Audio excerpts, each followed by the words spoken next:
Yeah, sort of just beginning to discover what it's like to really truly be like in dynamic with someone. If that makes sense. Oh yeah. Okay.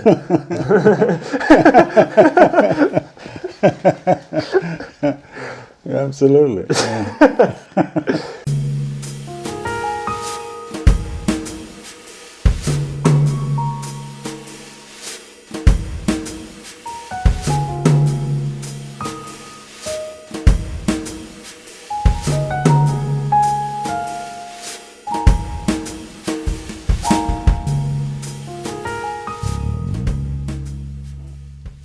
I'm starting to define this box, my box, based on thinking outside the box and like that. I'm trying to define, clearly define, or even approximately, I'll take that, define what my box is. Because it's the kind of thing that doesn't, Same. it just is. It does, you know, it's not, Yeah. we don't give it much thought. Yeah, it's You know just what the limits are. it's the tank you're swimming in. Exactly. Yeah. Right. Everything's wet. I know that. I've seen that yet. Or not even, because you're wet all the time. So Right. Is that what this is? Wet. yeah. Yeah. So, You're starting to define your box. You're getting a shape, getting a sense of the shape of it. right. And just, you know, see how I've completely unconsciously set it up, Yeah. propped it up, you know, when Yeah. it was going to fall over. I came to the rescue. Yeah. Yeah. So, I'm open for a lot of new stuff. Cool. Me too. Yeah. Right. So good. And if MCT and electrolytes and things can help with that, bring it on. Less. Yeah. Do you want to talk a little bit about that at all, or about your box? Like I've got some prompts, but this is very interesting to me. I'm also becoming more aware of my box Oh. and getting, it's still lots of data collecting to Oh, be sure. had, but I'm getting the shape of it, and I'm seeing, yeah. So I see. I'm intrigued. Yeah. In large part, it's related, or maybe a symptom of something we talked about months ago now, I guess, about how I never ask for more. It's just whatever shows up or whatever I can manage Episode to. 7. Yeah. So that's a big part of my box. I mean, you know, how it got to be the way it is. And I I don't know how much longer I can keep doing what I'm doing for money. I love teaching, you know, a lot more than I, you know, thought I would, and I love my students. They're great guys, and I can help them. I've got some stuff they can use, Yeah, yeah, that's really good. and yet I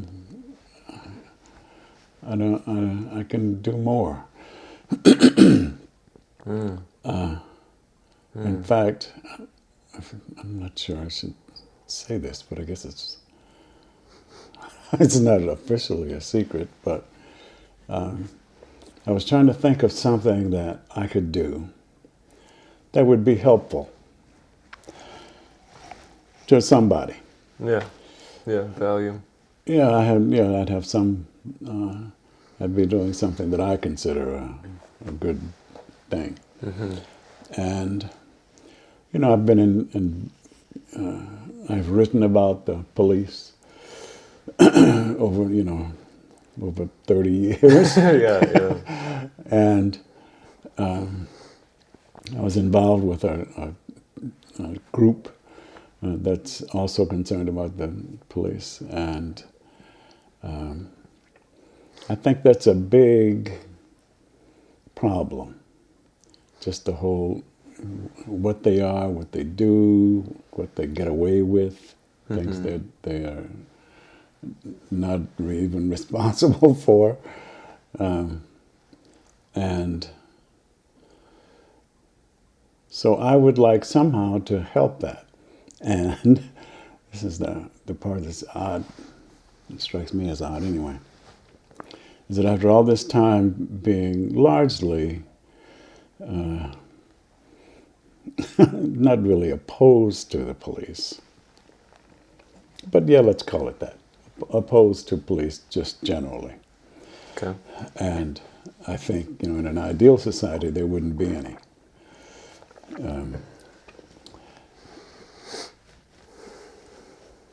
But since we have them, how can somehow that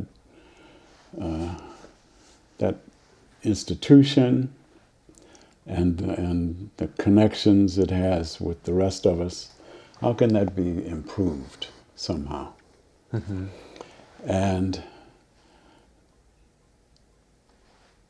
based on my experience with cops directly over, my life, Yeah. I think that, I think that most of them are decent guys. That's been Even my, the COs at High Desert. that's been my experience too. Right. They're Yeah. not ogres. Yeah. Yeah, ogres are out there, but for the most Oh part. yeah, right. Yeah, they're there for sure. Yeah. But I think it's mostly that that police departments all over apparently are havens for bullies, sadists, and cowards. There are not a lot of them, but I don't think there are a lot of them in the population generally. But if you are a bully, a sadist, or a coward, law enforcement is really a good idea because you can get away with a lot of mean and twisted ideas and actions that you couldn't pull off in the general population. Sure. Yeah, it wouldn't fly and It would not fly. in Somebody, different work somebody, environments. right? Yeah, hardly any. So Yeah, that kind one of the things I think would help generally just attitudes and the tenor of the times would be to, in a way, humanize cops. In large part, the way the Red Door Project does. It's the thing I saw in SAC What is that? some months ago. The Red Door Project is, I think, out of Portland, and it's essentially a theatrical presentation, or that's their product. And it involves, the one I saw involved 2 live actors and some video with other people. And it was mostly soliloquies Okay. from various characters in society. There was the proverbial and stereotypical young black man, and several cops, and some other, a little diversity, but the core was there. And what they had to say was to say how things were from their point of view, what their worldview was in this context. Okay. And a couple of the policemen had really good stories and good descriptions of what was going through their mind. And granted, this is fictional, but a reasonable scenario. When one guy, for instance, saw a car with a taillight out, pulled it over, and here's a young black man. Their interchange was very interesting because if somebody had been passing by, for instance, and just saw them standing there, the potential would, the perceived potential would have been tremendous. Somebody could die. But the cop wasn't picking on him. All he saw was the taillight. He didn't know who was driving. And everything is not a big deal. Everything doesn't have to be a big deal. The black guy in the car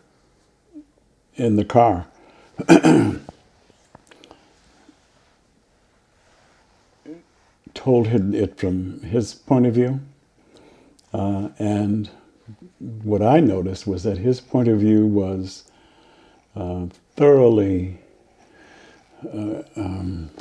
prejudiced, in that he assumed that the cop was picking on him because he was colored, and he was afraid he would be killed because black guys have been killed in situations like that, just on a traffic beef. And so that humanizing, that just to hear somebody else's point of view, that's reasonable and completely different from mine, and to see them talk. Revealed more of the truth of these situations and all the different ways that they manifest, and right, and the way our presets affect what we're thinking, what happens, and how we act, because of that. And as much as anything, how that mindset never goes away. Like the young Negro guy said, he was 21, maybe 22, something like that. Okay. And he clearly was always acutely aware of what he perceives as his place in the world, in society, and how people are going to react to him, and what to expect when a cop pulls you over, all that. And so that, as far as I, and even just as a father, if it were my son, I would try to get him some therapy, because his approach to life is warped, regardless of what's going on outside. Yeah, it's a protective mindset that is understandable. Yes. But in that situation, it's clear was blinding him to reality. Yes, right. He couldn't really see what was actually there because of what he could actually lead him to do something that would actually get him hurt. Yes. When it wouldn't be necessary. When it was completely uncalled for. So. and could end up, sometimes being clearly an important protection, but also sometimes if it's blinding you to reality, it literally just becomes a self-fulfilling prophecy. Yes, right. Confirmation at that point, that he was right all along. So the most And the young guy's story was really was the most poignant for me because he was unhappy because of what he thought other people thought about him and how they, looked at him. So one thing I thought I could do is humanize the police. It's not that, it's still a haven for bullies, sadists, and cowards. They're still there, and they're still that blue wall, and they protect each other. And, I think that's the main problem, actually, if they were dealt with individually, if there were no union, just deserves another conversation. It would be different. But they're not responsible. In a way, the police departments serve as incorporation papers do for Pfizer, so that the people who do it and the people who are funding it, stockholders and all that kind of stuff, they don't have anything. They're safe, no matter what happens. Even if they killed it and everybody got $5 or whatever it was, they have no responsibility. And cops are like that too, pretty much. Anyway, so I'd like to make the cops look better. Mostly, or as much as anything, for the people who think they would be victims of police violence. Because that attitude is got to help. And so much of, not all the time, but so many interactions with the cops are colored by the perception of the accused. Sure. And where your perception of the police and subsequent response and how you react to them will kind of decide the outcome. Because that's part of, not all the time, but it's part of the deal with police is they're like this hard line, and it really comes down to how you are going to respond to that. Because they're going to respond in specific ways. Right. And it really it not all the time, but that's been my experience with cops. It's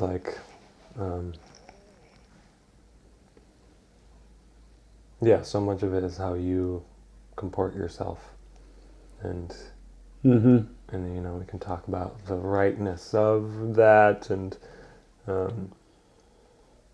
but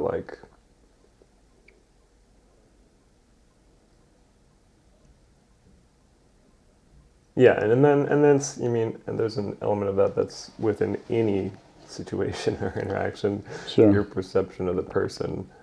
It could be your who is this? Yeah. brother, your husband, your wife. Will color how you act with them and what ensues and what you evoke from them.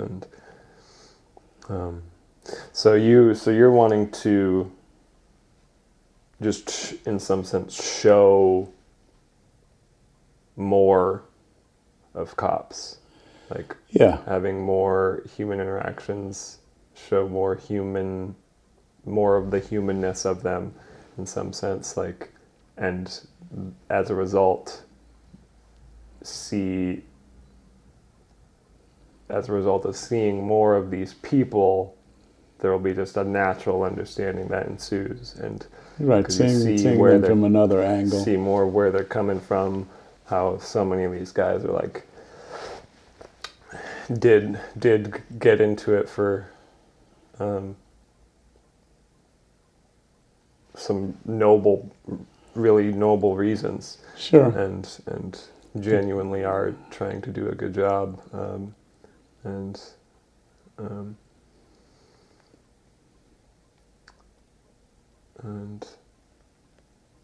But they still protect the bullies, sadists, and cowards. Yeah, even if just by well, through silence, the silence Right. is violence thing. Like Sure. that definitely shows up in police departments. Oh, yeah. Yeah, or Hard just line. no one says anything. Hard line. Yeah. And there's a lot of just kind of Right. keep it in the family. Don't disrupt the. Right. Yeah. So what is that?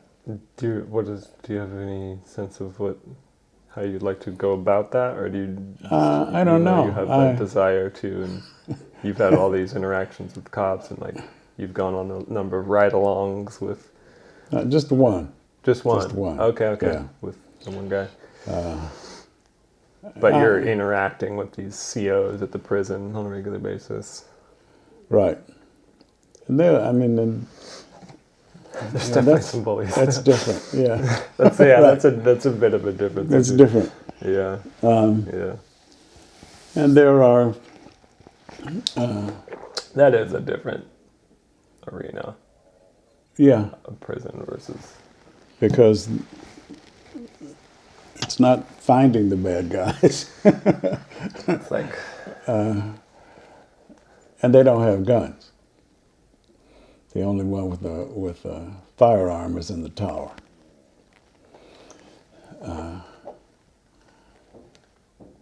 But that's different. I mean, they have contact with them every day. But most of the COs, are just making that long money. Putting food on the table. And I think that's true for most cops, probably. But Most people. yeah, I mean, I'd like to do their press releases. I'd like to do all their printed material, just to tweak it, just as an editor. Oh, interesting. Yeah, I'd like to, alter the perception. Be a part of the communication and perception. Right. I think that would be an interesting thing to do, and I think it would be helpful for everybody. It sounds, like an odd approach, even to me, but No, that makes. I think it could. I think it could be beneficial. It makes a lot of sense to me. I think that's exactly the kind of thing that's necessary. But I mean, when I think about working for a police department, I still laugh. It's hard to imagine. But I could see you're that. closer to imagining it than ever. Yeah. Oh, yeah, for sure. You're like, maybe I need to actually go to the police station. Yeah, I know. Well, but I did. I sent the chief a letter. Sweet. Cool. Yeah. Okay. But that's something I thought about. And at one time, I thought about moving to Susanville. Because if I were up there, everything would be easier. I could have, classes every day, make a lot more money. But Susan. not Susanville, no. Yeah. Yeah, but then you'd have to live there. I know, no. It's not that good. Money ain't that good. No.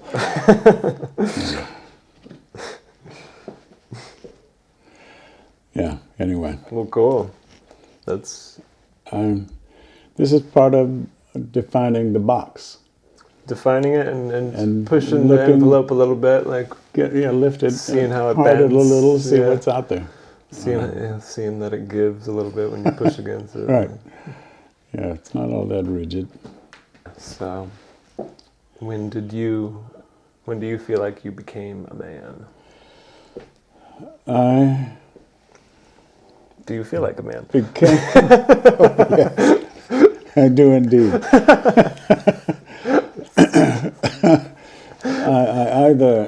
I guess I'd say I became a man. It may be that I realized I was a man, or accepted my manhood, or something like that when you were born, because there was a here's a new person, a conehead baby, and I'm responsible from here, till past what I can see. Not some other person. Not like some other person. You are. Yeah, Yeah. I am. And it can't do anything useful. No. It can't talk, it can't sit up, doesn't know how to chew. But, and I'm responsible. And so here you go. Yeah, it was different. Things were different. Everything was different after that. Yeah, the world was different.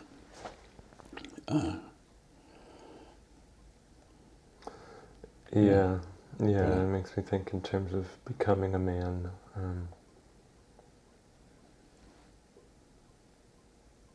I don't feel like the man I want to be yet, though I suppose I am to a past self, to a younger self.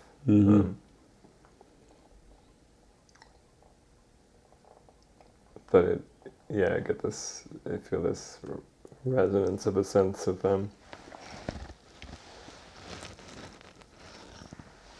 it's about responsibility and ownership of like what one can and cannot do, and that hearing you express, you've told me that before some years ago, and that was really made a lot of sense to me, and it makes more sense to me now, like that dynamic of with the baby.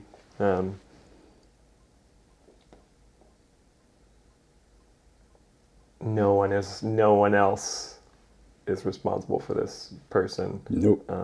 This person can't do anything, and it's all on me. And that dynamic being it feels like part of becoming a man for me is, and in not having kids yet, is in learning to and practicing embodying that in myself. The baby in me, my child, no one else is responsible for him. I'm the only one that can account for him, and I need to, because it's like life or death.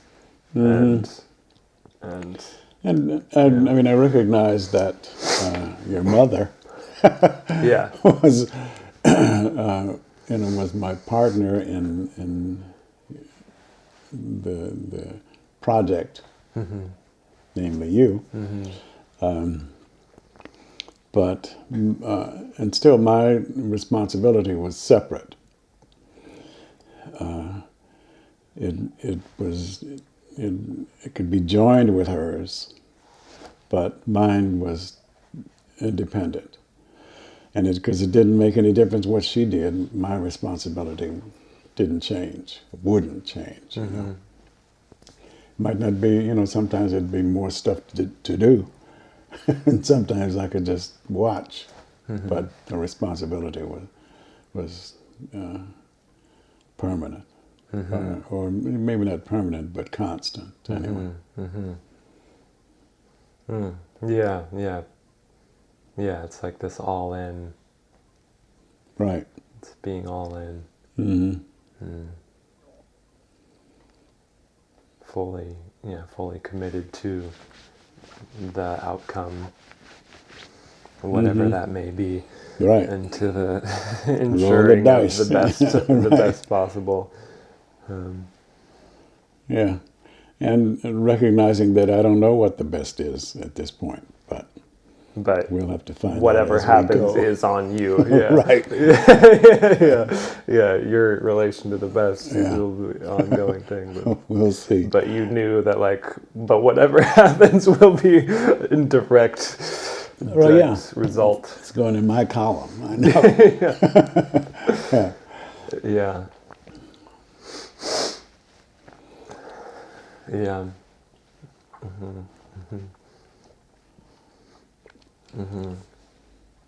Yeah. And it was remarkably pleasant. The feeling of that. Right. Yeah. It's It's like a little it like, wasn't this overwhelming weight. It was actually this. It's a little like getting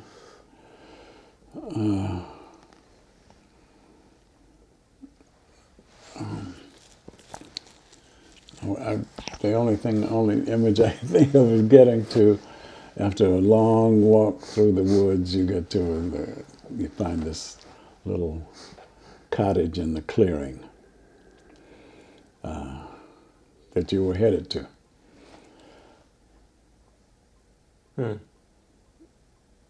Yeah, so, oh, there it is. Okay. Let's see what's in the garden, and how big the closets are. Yeah, but here's your focus here. And like, oh, this is where I was trying to go. Right. Yeah. Huh.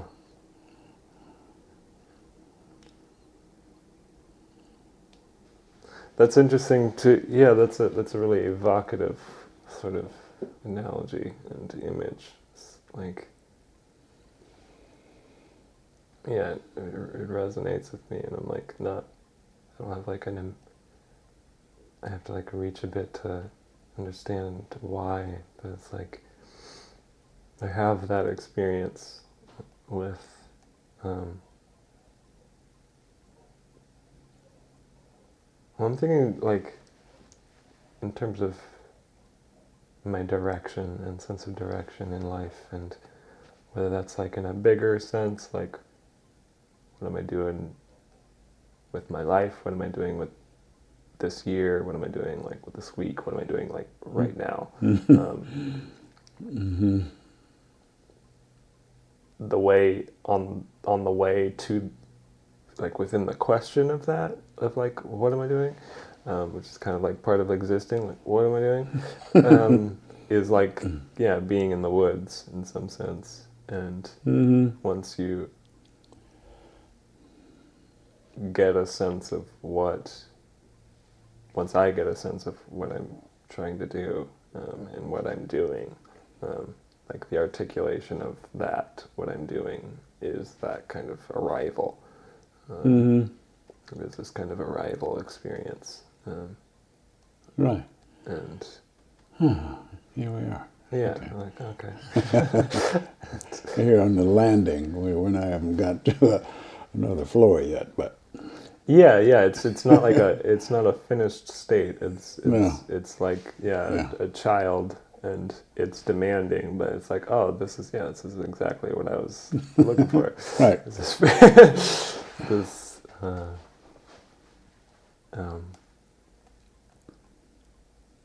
this experience of, yeah, maybe being responsible for something that is important and valuable to me. Important, that's right. Yeah. That's the crucial element. Right. Clearly, unequivocally important.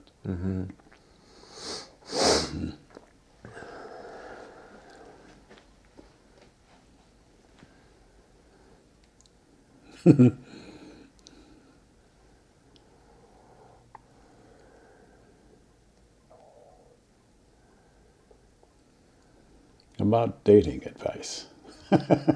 Yeah, you wanna yeah, I don't think I do you don't. have any dating I have no wisdom, rules. advice? Do you have any No, I just go with my gut. courtship? You just go with your gut. Yeah. You haven't done any like long debates on a person Inner debates. in your dating history. Oh yeah. I've done debates, not long ones. Okay. Yeah. No, no.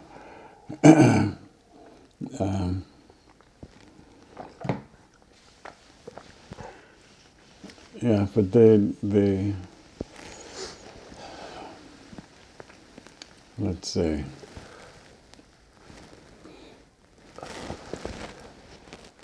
If I can, if the debate,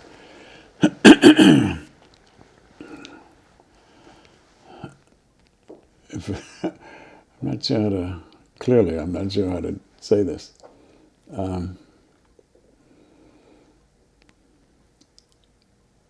I'd say if the debate comes up, then it's probably going to means no. Just going by the Right, because if it were yes, it wouldn't have arisen.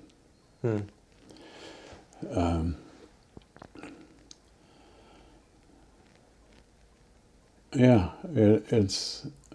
I rely on electrolytes. So, I mean, I can't. I don't. I think the only thing the women I have been with have in common is they were all smart, intellectually quick. Something you really And that I can't a say basic I attraction and constantly. value for you. Apparently, yeah. I never. I don't remember ever doing that consciously. But I think she's got to be quick in order to keep me interested. Yeah. That's my guess. Sure. Sure. Yeah. And there are, some more than others. There are other attributes which will keep my attention, Yeah. but none as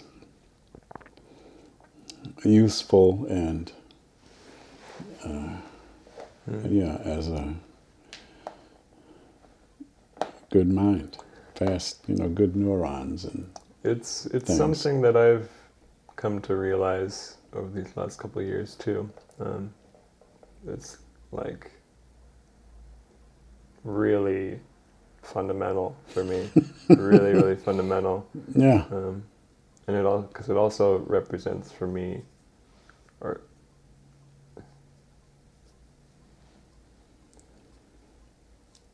it.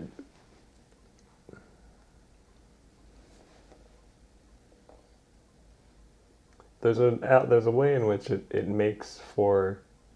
just makes for the ability to have really good conversations. Sure. And that's that's so important to me. Absolutely. And it's a part of like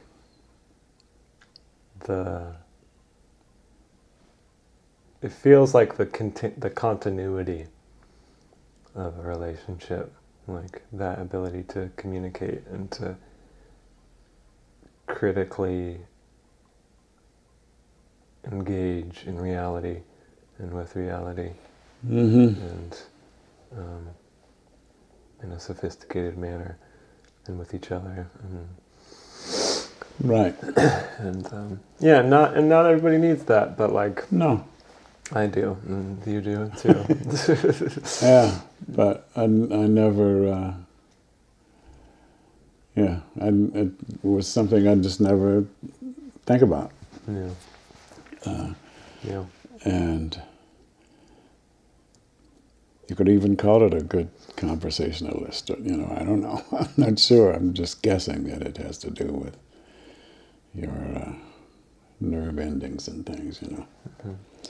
When it comes to the debate, and that idea, that approach, that strategy of like, if a debate comes up, then like, it's no. That one's, I've tried that at times, but that one's, it's not good enough of a strategy for me these days, because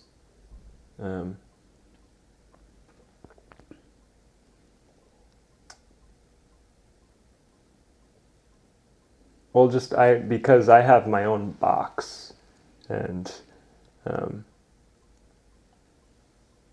my sense is that if it's a really,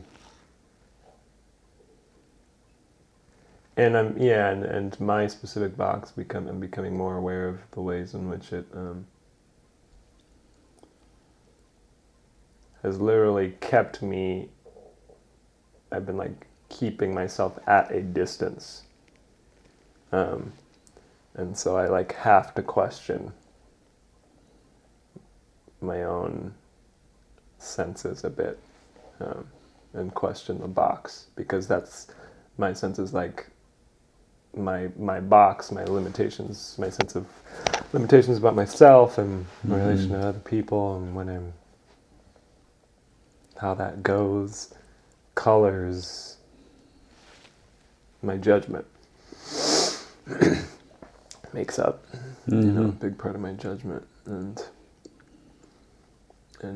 makes up how I feel too, and it's the part of the code of how I feel, the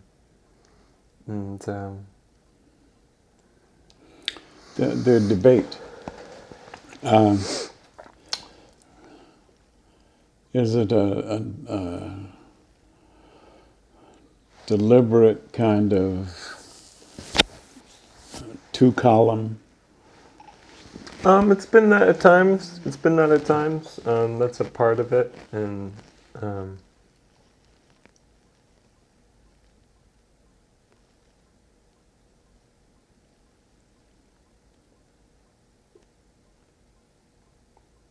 yeah, that's a part of it. It's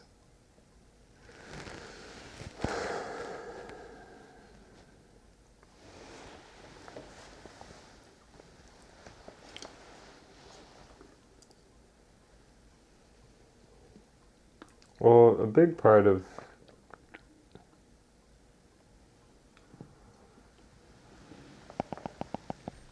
what it needs to look like for me now is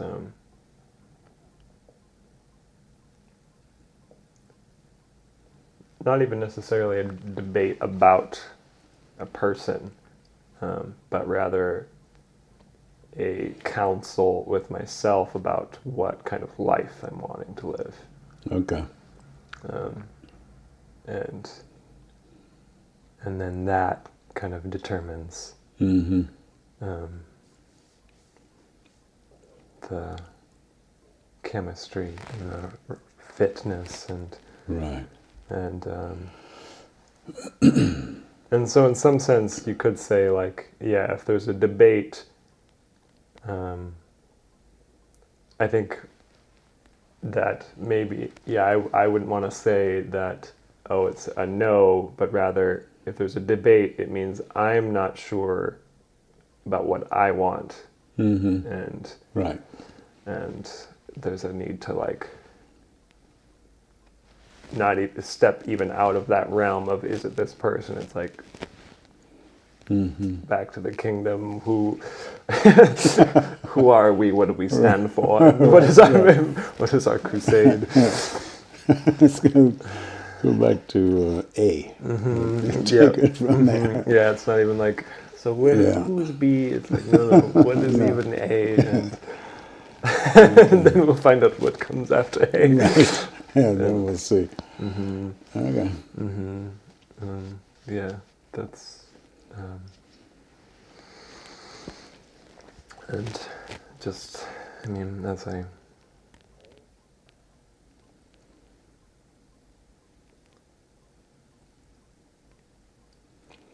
That's yeah, interesting. and there's someone that's making me want to do so, because of the question of this person, and the question of this person, the possibility with this person, and the potential with them is like, well, just revealing in so many ways, like, oh, I don't know enough of myself and what I want, and like, I better figure that out, to make sure to like be present for this amazing opportunity. Mm-hmm. It's like seemingly like feeling of a once in a lifetime opportunity.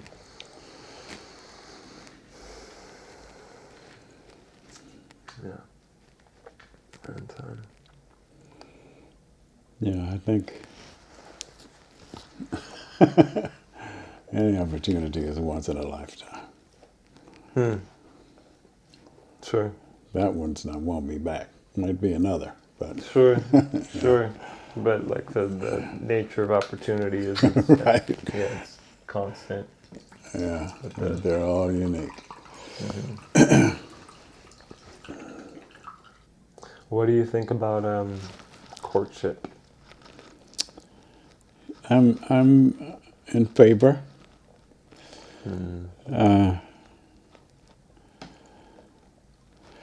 I've been kind of made a bit more privy to some of the more classical rituals, at least like the English rituals, Jane Austen style Oh, of courtship, and there. Yeah, and that's finding interesting. it really refreshing in some ways. I can see that.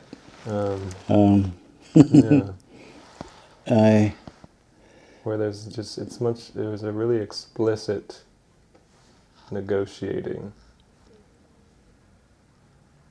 of each other and mm, encountering of each other, and gradual explicit like invitations to step hmm closer or no, and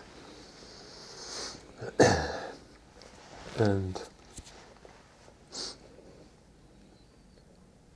yeah, and in the Jane Austen world, it's just like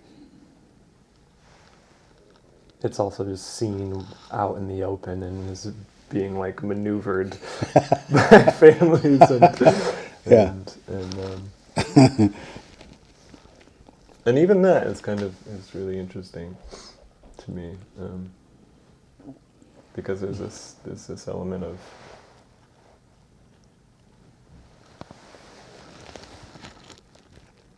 having a relationship be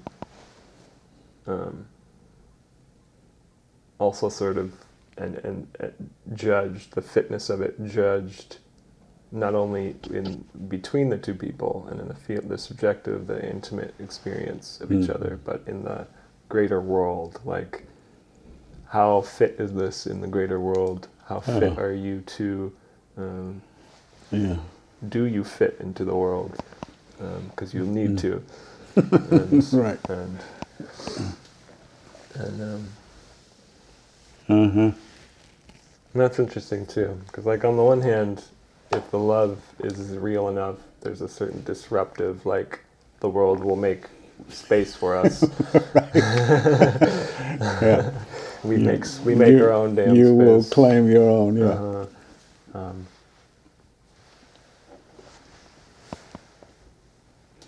but Well, it's interesting. I yeah. Yeah, what do you have any thoughts on courtship? um.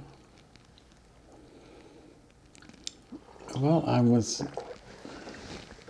trying to remember like teenage courtships or whatever that was, romances anyway.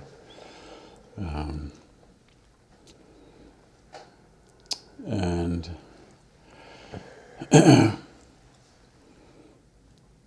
I think I was pretty conventional, where, say, if I were going to go out with somebody, if I would take somebody to a party or something, I would expect to pick her up, meet her parents,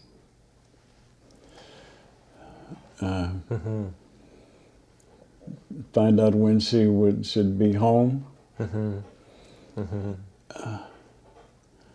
and no, I'm not drinking anything, or something that would suffice. And I mean, I might walk her home after school.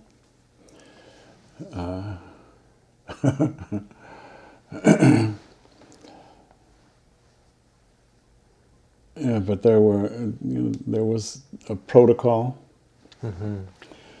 and you could ignore that, but or you could ignore that and you could cross that line and be labeled, really, kind of categorized, which might be okay, but it would limit your choices after that. If you were not an honorable, honest, forthright, and to some extent obedient Yeah, certain person. Display of like, right, I know the rules, and I'm going. just like I can follow the rules. Yeah, right. And that's interesting, that being a basis for more freedom. Sure. He's responsible, so he can. On behalf of the parents. Yes. And the spirit of the parent. Absolutely. Yeah.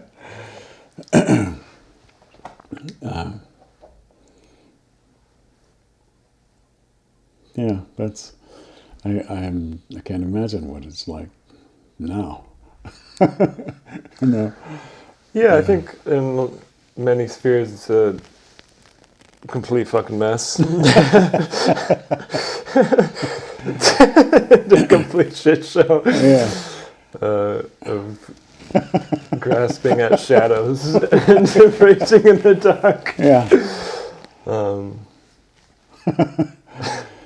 There you go. Yeah. Yeah.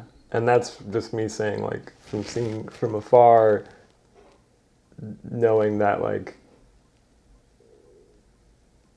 it's probably knowing that there are worse situations than my own experience, like, and in my own experience with shadowiness, like, oh, then it must be real shadowy, and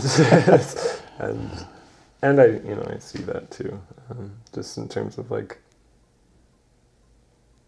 yeah, to be in a relationship with someone is this kind of lost art. Yeah. Where like, it's something.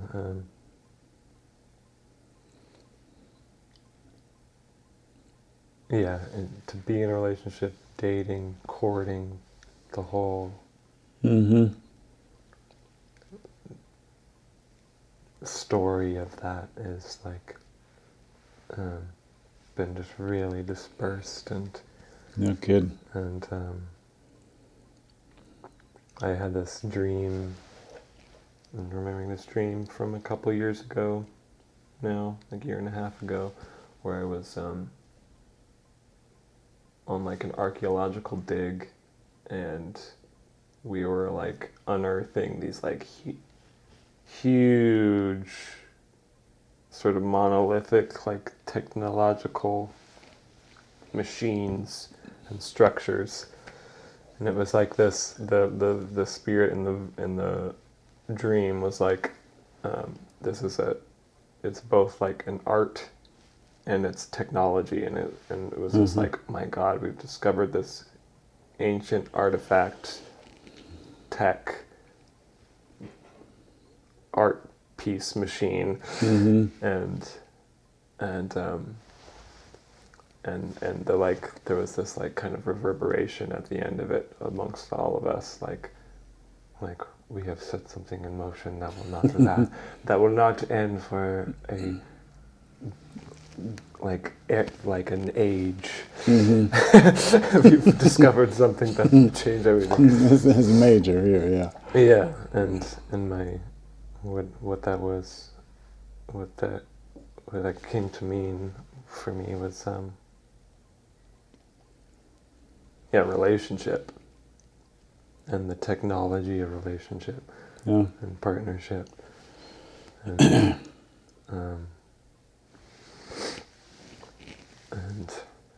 a relationship as to use someone else's phrase, karmic machine, and relationship as technology. Yes. Technology for the soul, for souls.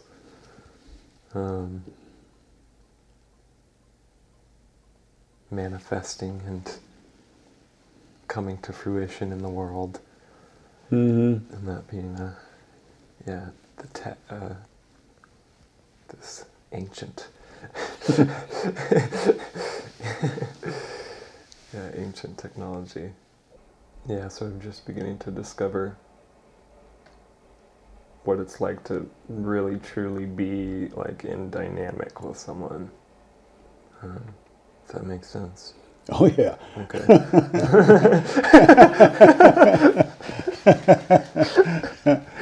Absolutely. Yeah.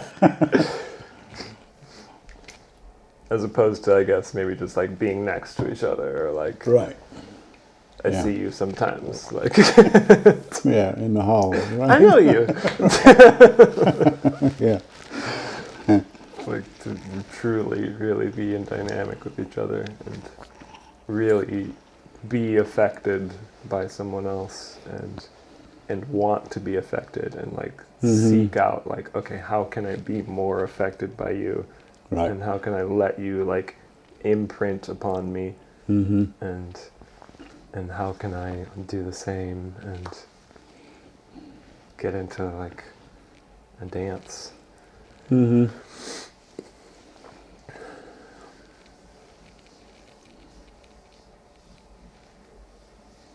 Where like comparatively, and it's not completely the case, but comparatively past experiences and relationships for me have been like, more like just being at the dance, but like kind of we're like standing next to each other, and and enjoying that, you know, and maybe talking, and we'll talk for the whole dance, and we'll just, we'll be the one, you're the one I'm hanging out with. But now I'm like beginning to actually feel like what it's like to dance with someone else, and see like, oh, what it could be like to do so. Good. Yeah. That's the. Yeah, it's tricky, and it can be fascinating. What's tricky about it? Why is it tricky? Well, it's it's tricky because I really can't read other people's minds, because somebody can be thinking something that never occurred to me, Yeah. and And then we might be in a situation where I have to act on what I think this person is thinking.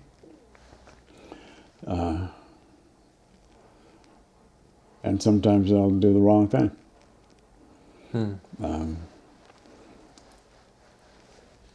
The better I know her, the better we will mesh, and I will, I'll do less of that. And the same from her point of view. Yeah. But a lot of what we do especially when we live with somebody else,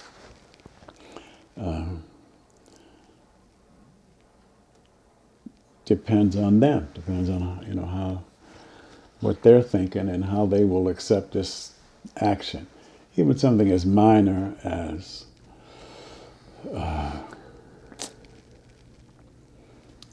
a half cup of cold coffee on the table. I'm washing dishes. Do I wash that?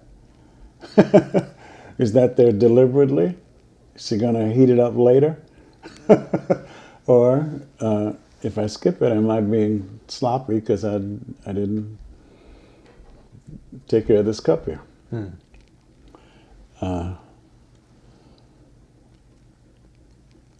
That's very minor, but there are, when you live with somebody, little things come up all the time. It matters, yeah. Yeah. And I could give it no thought and just do whatever my knee jerk would be, and it might make no difference. Probably most of the time it wouldn't, but it might. And if if we're more than roommates, if we're in a committed romantic connection here, then because I know I'm going to fuck up here and there, so I try to do something deliberately kind, at least, or thoughtful, or considerate, or something, whenever it occurs to me, because I know sometimes it won't. But sure, I feel incumbent on me to pay attention and to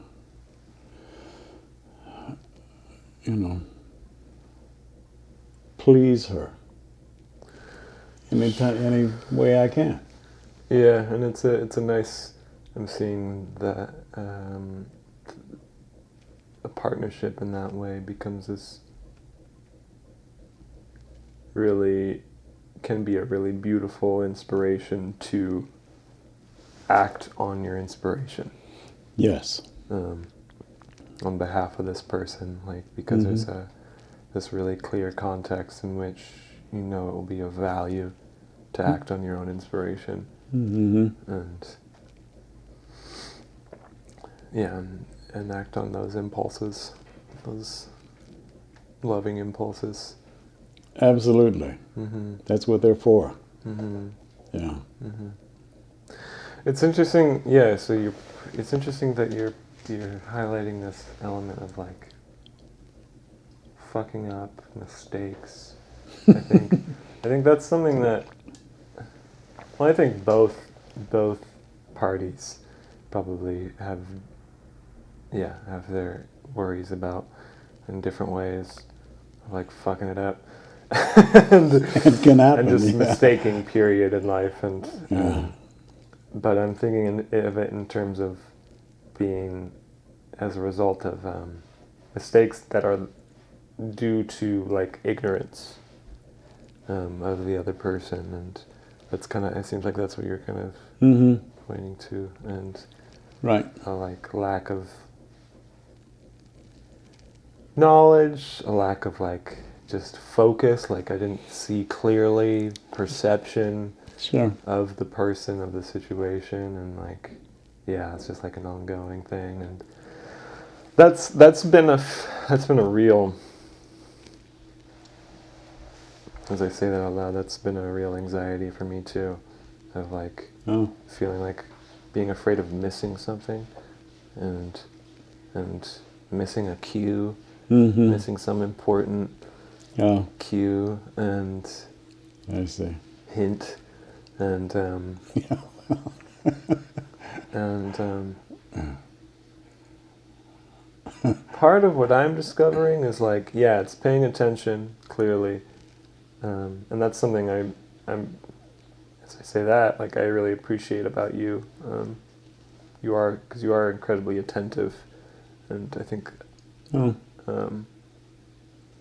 that's something that I really like about myself, and I think I've gotten a great deal of that from you. All right. Yeah, you can put that in your column. put that on your. Okay. Yeah. It's so good. It's so important, and it's been one of my strengths for sure in life and relationship. Good.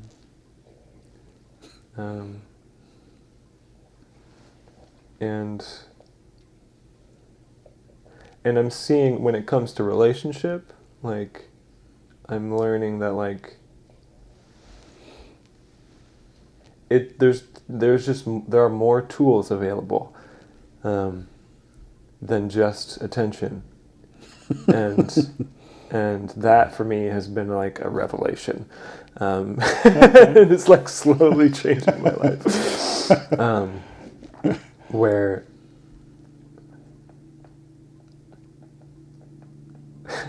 it's funny, you can, like, it's still like really new to say this body of experience, and I like feel kind of, when I do, I still feel kind of like, man, I'm just like a kid, like I'm just like a fucking, have I known anything ever?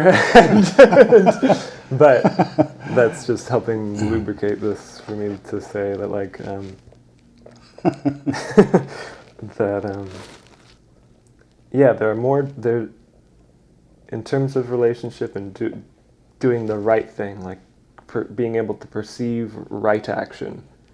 Yeah. Because I feel like that's so much of what I am craving. It seems like I think men in general, and when I've talked to men in the circles of men that I've been a part of and led, like, that is a huge fucking thing, is just some relation to right action, whether it's like deep angst and confusion or desire or clarity, it's some relation to right action. Right. And relationship is such like a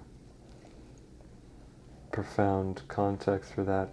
And so part of what else is available to, I think, to us and to men, specifically I'm seeing that need to hear it, is you can witness and pay attention and respond, but it's also, we have this, and I think it's essential at this point, but like putting forth unasked, yes, yourself. Not an easy thing to do. It wasn't for me anyway. It's been the most transformational thing in my whole life. And I feel like I'm just in ways discovering it. Well, good. You're 30 years ahead of me. I'm doing well. But yeah, putting oneself forward. And I think the way that often has shown up for men, including myself, and maybe for you too, is like in the form of gifts and acts of service. And, Sure. And that's beautiful and important.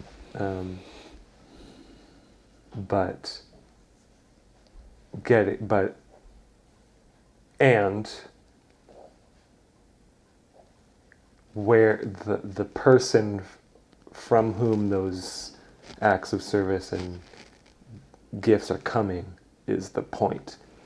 And Right.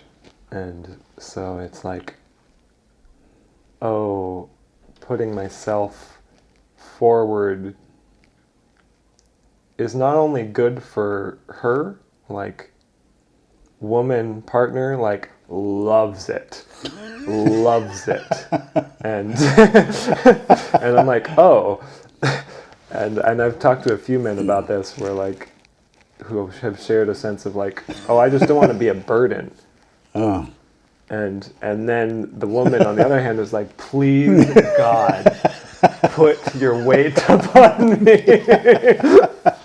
Yeah. I know, it's the damnedest thing, you know. Who'd have Please, thunk for it? the Yeah. love of God, yeah. do exactly Now, just now, right yeah, dead weight. Put yourself upon. now. Yeah. Put yourself upon me. Who knew? Yeah, and men just being like, I just don't want. I don't want to be a burden, and it's so hilarious because it's it's exactly what's needed, but to do so consciously. Right. Because otherwise, if it's not conscious, then you'll just end up being a like actual dead weight hanging on. That won't work. But so it's not only what I'm trying to get at here is like, and what I'm discovering about myself and my relationships and with a specific relationship in my life is like,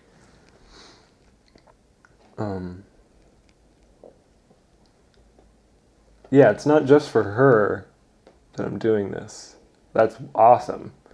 But my perception of myself, her, the house, the space we share is heightened, and I would say dependent upon me doing that. Like the very act and clarity of perception is actually dependent upon both the more like responsive attending and paying attention. Mm-hmm. Yeah, responsive attending and like putting forth myself. But unbidden. Unbidden, unasked. Yeah. And like selfishly, like in the sense of like, I'm not doing this to like necessarily please you. I'm just like putting myself into the feedback loop. Right. And yeah. One thing that for some reason, it's kind of corny to me, but Go for it. at one of the therapists your mother and I went to, and we went to a few. Yeah. Was this a good one? This is a good one. Cool. And she said, or just kind of introduced the notion of thinking about us as, or thinking about her and me and our relationship. And the relationship is what we share. Yeah. And and there are, what you do affects the relationship. What you do to and or with and around each other, directly or indirectly, and so that's how I think about that. If you're aware of the existence of a relationship, because it does exist, and realize that it needs nurture for lack of a better word. Yeah, it's the eternal child that you guys are giving birth to Right. unendingly. Right, every day. Ceaselessly. And aside from, and so it doesn't, I mean, it obviously involves both of you all the time, but I'm thinking about just, that concept as opposed to one of the individuals can be useful. Because then it doesn't matter, about your last conversation. That has nothing to do with, the relationship goes on. And the more you can do for that, the better off you are. And then it will in turn do for you. Yeah, because... And it took a while for that to make sense, actually. And you kind of see it apart from the personalities involved. Yeah. It's its own thing. It includes both of you, but it's also kind of beyond both of you. Right. It's something the two of you, create, Co-create. maintain. Yeah. And it's kind of more. It's almost more than the sum of its parts. And it is. And it can nurture both of you. Yeah. It can be. It becomes the garden, for you. the tree that then feeds you. Yeah, I like depending the on tree. the health of it's it. giving you oxygen. And fruit and shade and Right. and a place to live.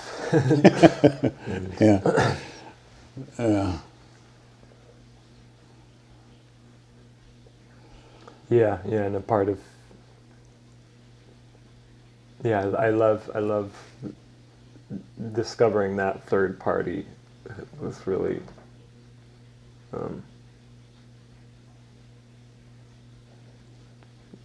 So valuable for me, and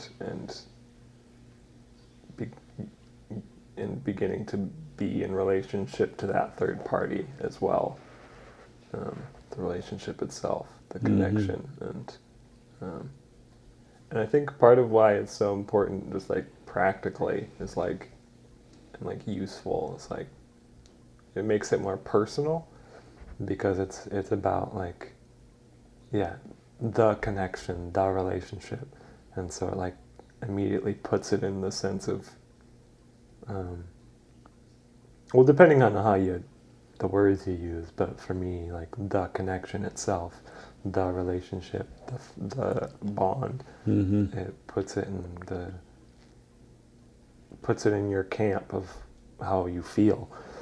And how you relate, and the quality of relating to each other, and the quality of the dynamic itself, and that is you've got to come from your perspective on that, as well as referring to them, and I guess that's part of the spirituality of it, is like it immediately transcends self. Right. Or like reveals self in a even bigger context. Right. And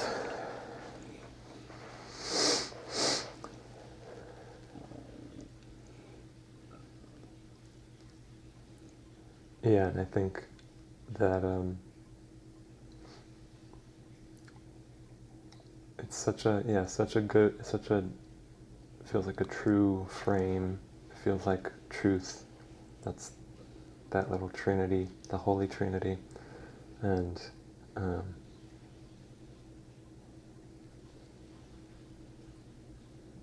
how you attend and to that Trinity is everything, and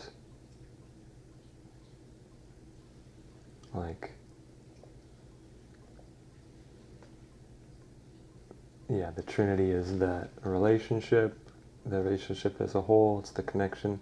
It's the love, the love. I've been thinking of love as the third party, as well. Like it's something like that two people can evoke from each other and like being in love. But it's also, love is this third party that you are both responsible for. And and the health of the love and quality of it and perception of it, clarity of perception of it, really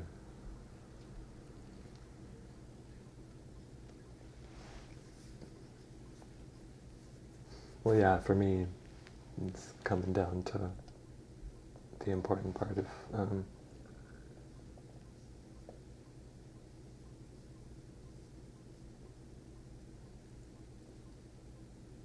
well, just realizing I need to be a part of it in some ways.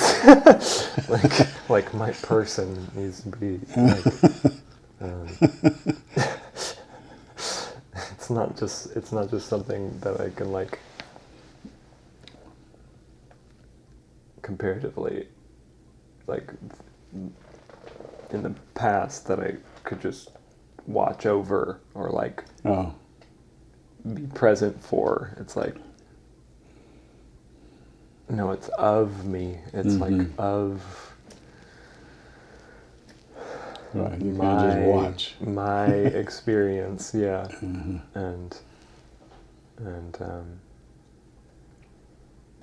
of my psychic and emotional experience, and the flame of it needs me in it.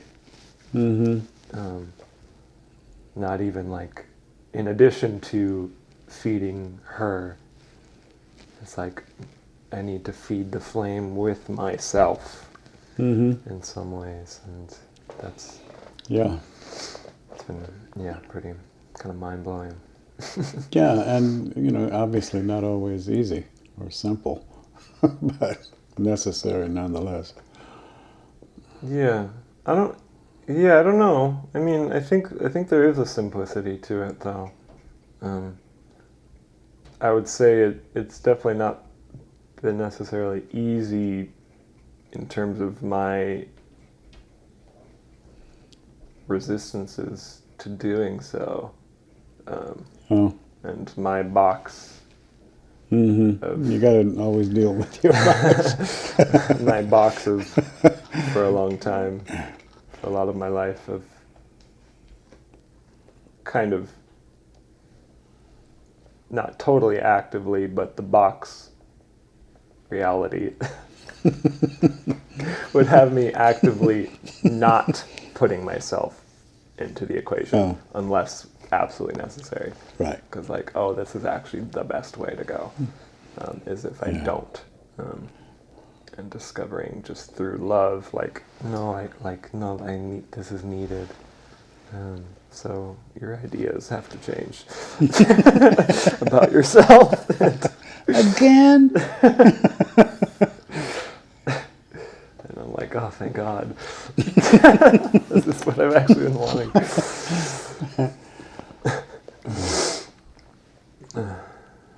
That seems like a decent bridge to this topic of reaching back to our last episode about fathers and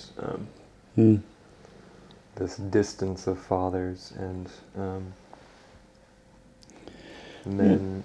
men being this like classically male thing in terms of love and partnership, of not putting forth their inner experience really, but being very present for whatever is going on, or trying to be present for whatever is going on in the woman's experience, and the distance involved with that, I see as kind of connected spiritually to this distance of fathers, this classic seeming distance of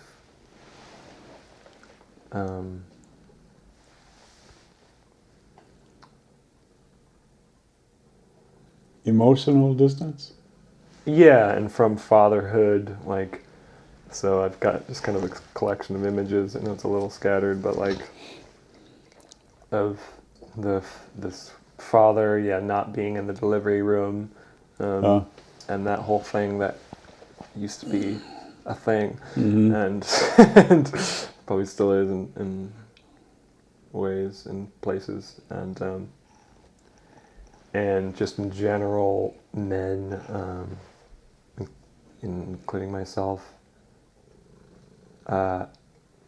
not physically feeling the desire to be a father and for fatherhood like a woman feels the need. Oh, right. And this and the experience of and hearing about this story, this ongoing story of fathers feeling like, distant from the mother and child, and like there's a certain like Right. being on the outside, watching, and Well, you didn't give birth. and that's it's a There's no getting huge around part of that.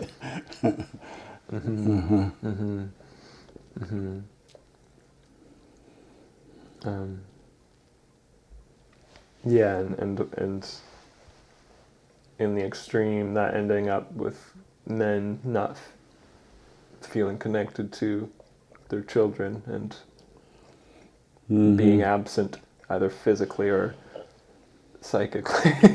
Right. And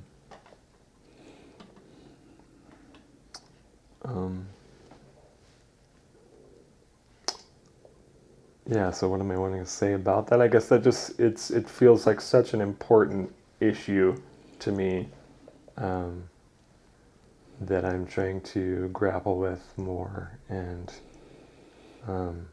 just an important part of the masculine experience that I want to understand. And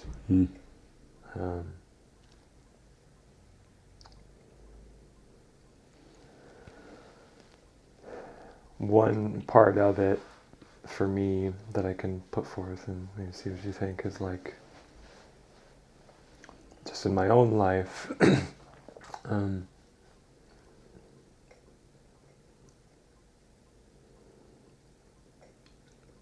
I've come to think that, the relationship to children and the desire for family in a woman is physical, speaking generally here, and in a man is spiritual. Where the woman is kind of just like, that's just a game that she's just born wanting. Right. And Apparently. and with a man, it's dependent upon his vision of what he wants in life, and that greater vision of what he wants in his life.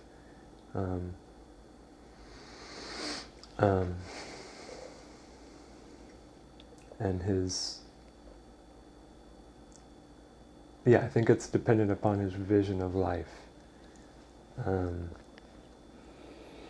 And for me, and I wonder if it's this case for other men, that because I know some men have always wanted to be fathers, but like for me, it's this,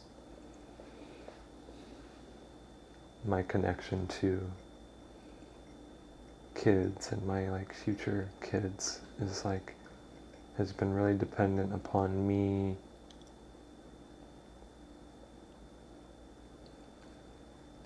needing to see the future. Oh. And glimpse what I want in the future.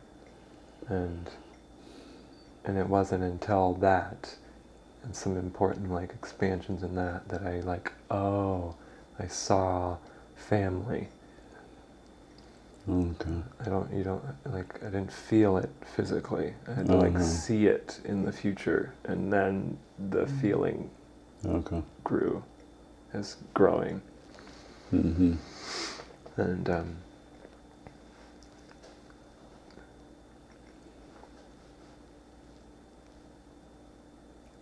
And So if I was going off of that, if there was some truth to that with other men, I would hypothesize that, like,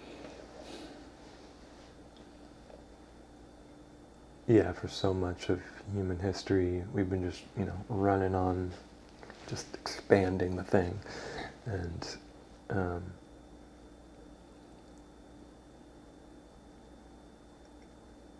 yeah, men's connection to their children really depends on their connection to, like, their sense of the future and their sense of life into the future. Because, like, children are representative of that, of a man's life extending into the future. Mm-hmm. And to the extent that he sees that or feels it or wants it is kind of determines how connected he'll feel to that child. Yeah, what do you think of that? So would that imply that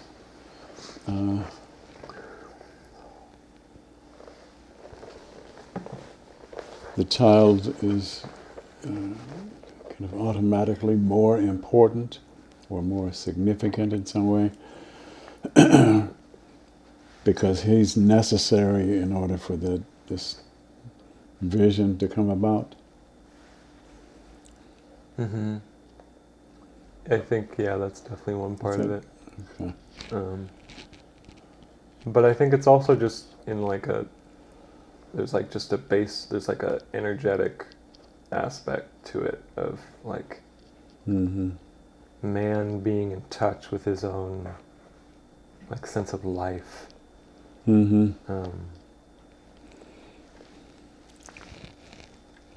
Progressing and moving into the future is, like, the same as having kids. And when I think of, like, so in this hypothesis about, like, in the extreme situation, like prison, with inmates with dads who've been gone from day one, basically. Yeah. My suspicion is that, yeah, those dads don't have an internal connection to their own sense of life. That could well be. Yeah.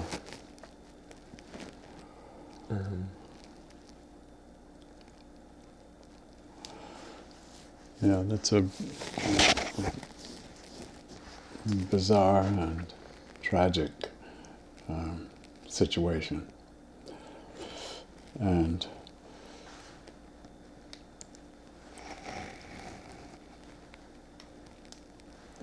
have you ever mentioned, I guess it's a channel, something called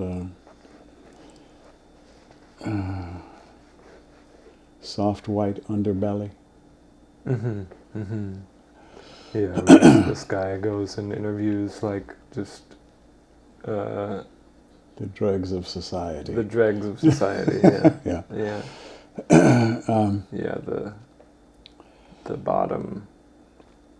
Yeah. The bottom. Right. The outer limits. It's definitely the extremes. Folks on the edge of everything. Yeah, bleeding edge. Yeah, okay.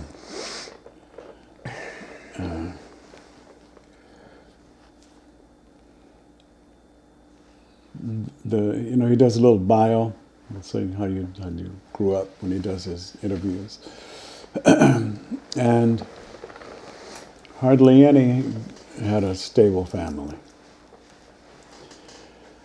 Now and then, that's rare. And the same is true for my students in prison. Hardly ever, a stable family of origin. And almost always there was no father. If anybody leaves, it's generally going to be the father. Every now and then it's the other way around, If the Yeah. Mom is an addict or something, But it far, can change. far less common. Oh yeah. Far less Right. common, yeah. And so I think about children and that paternal responsibility as just enormously crucial. And those early wonder years, on this one, see if you, is it Jung? I don't know. So you give me a child up to the age of 5, and I'll tell you how he'll turn out.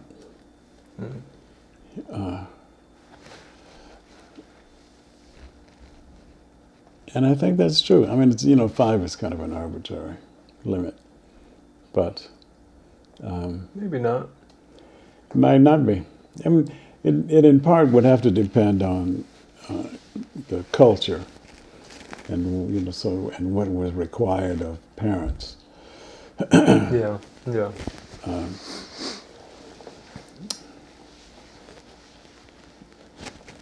Yeah, and I've got to say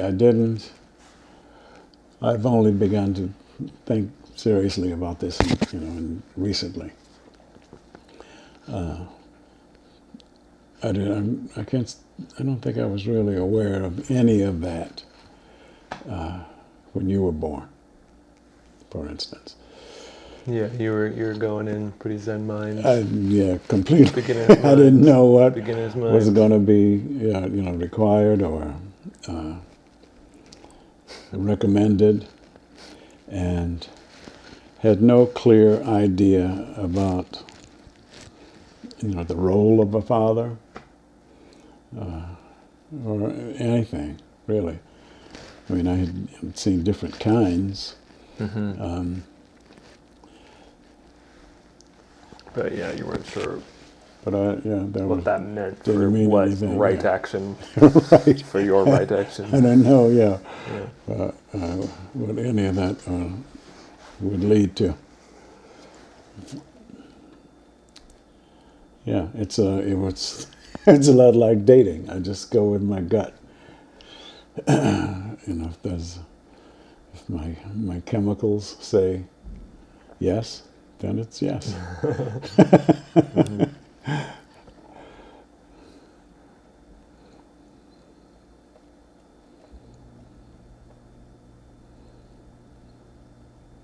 Yeah, and I don't recommend that method because it's definitely iffy.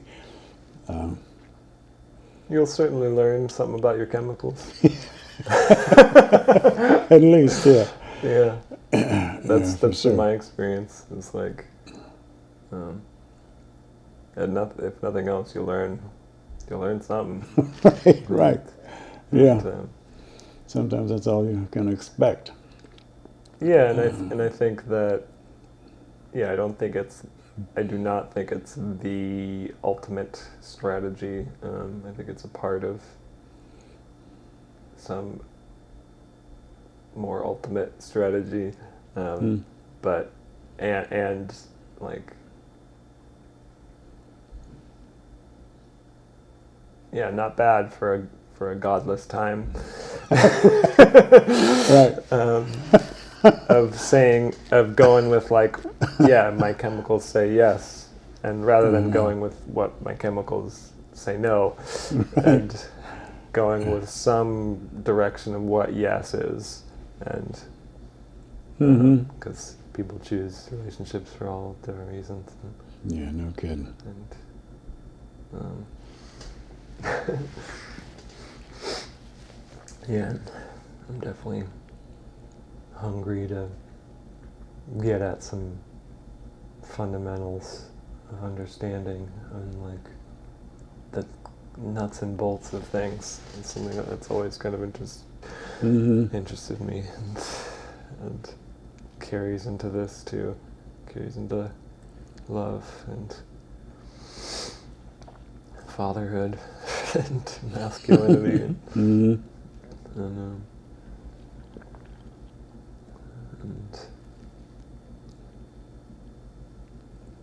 I'm appreciating again your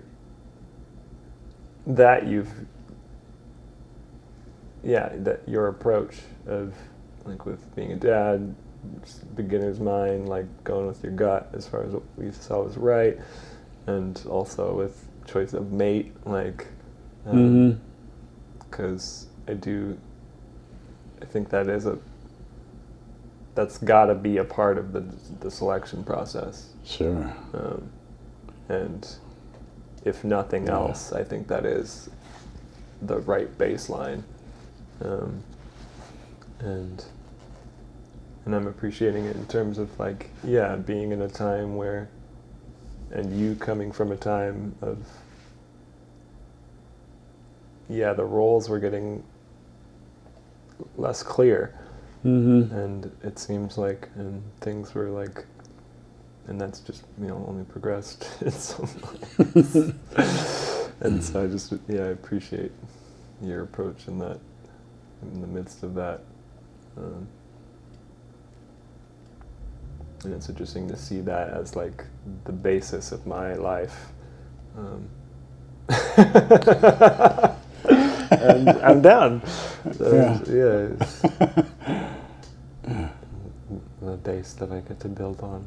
Yeah. And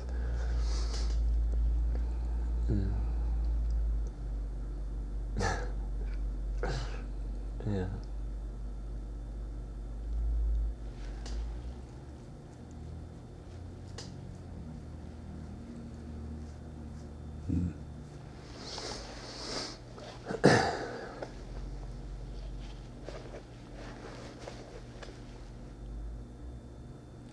Yeah, I want to like talk a bit more about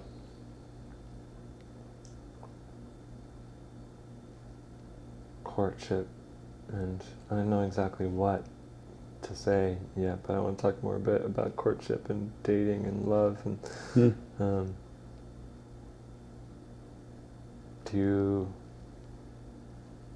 maybe you could ask me a question.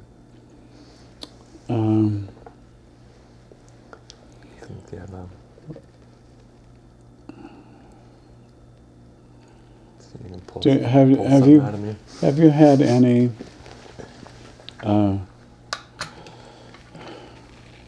rules? Say, years ago in high school or.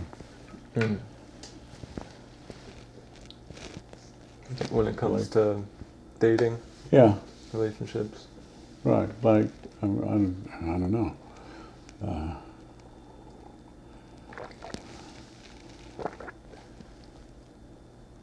A type, like no blondes or. No, I would never say that.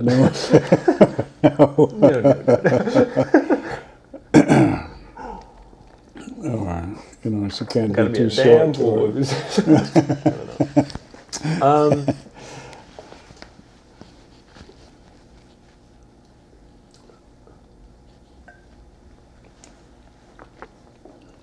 And I'm not. Yeah, I'm just curious. I mean, for instance, when I was a teenager, I was a leg man. She had to have nice legs. That is. Yeah. And I can't say really appreciate it. Really just appreciate it. Right. And I know like, it's superficial and typically male or any number of things. Fine. But did you ever have anything that superficial, that trite? Or maybe it could be clothes, could be the way she dresses, or. Not specifically. I haven't had that kind of thing explicitly. Wasn't. I've reached for Was the it- hottest woman I can find. It's not right. Yeah. Why would you? But I haven't been as explicitly specific Okay. in terms of like, yeah, nice legs, though, that I go for like the full, as full Overall. of a package Sure. as I can, which includes nice legs. Mhm. And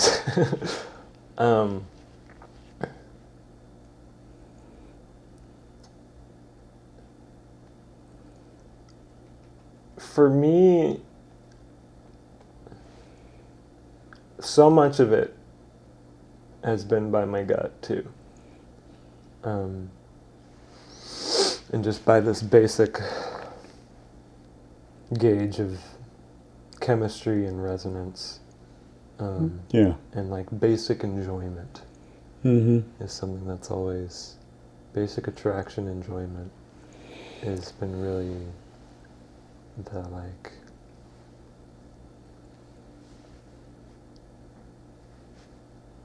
yeah, first level of coding as far as Mm-hmm. who I've chosen for.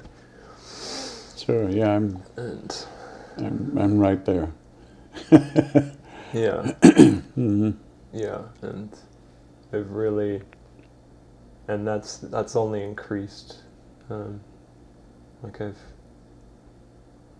had some relationships where I was seeking a bit more specific things and attracted to different things, like relationships where I was more attracted to a sense of strength.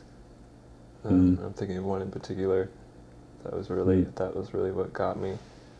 In addition to those elements of attractiveness and enjoying each other, Mm-hmm. and I mean,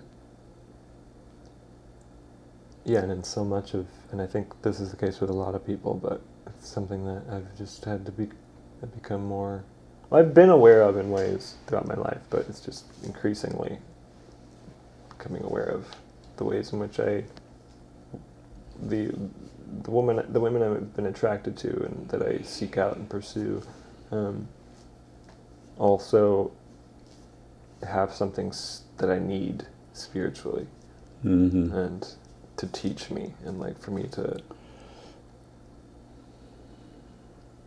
learn to embody through communion with them, and in many ways that's been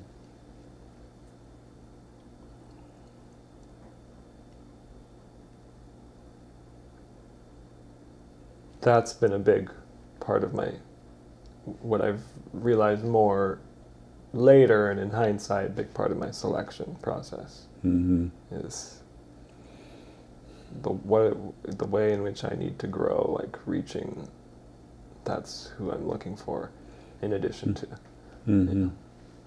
enjoyment and attractiveness and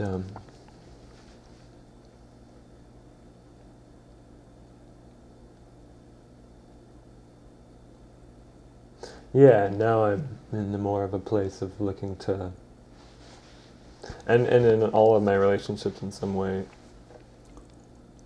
and especially the ones of the last 10 years, each one has begun, and I've encountered them, met them, as I am in the process of going through a growth spurt and reaching for that lesson.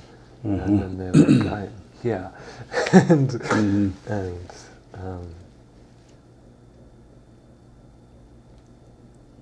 yeah. Yeah. I would say now it is getting more specific, as I That makes sense. come online more fully, and growing through another growth spurt of like, Mm-hmm. and a more deliberate one. It's getting more specific. It's particular. But also at the same time not. It's getting more particular in like in the realm of, I guess, values and like quality. And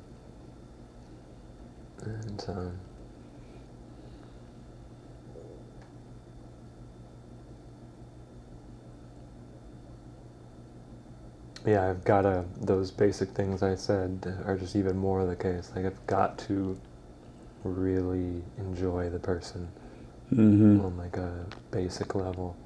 And, and really enjoy talking to them. Like, that's like... Yeah, it's vital. It's, yeah, and it's almost more important than any...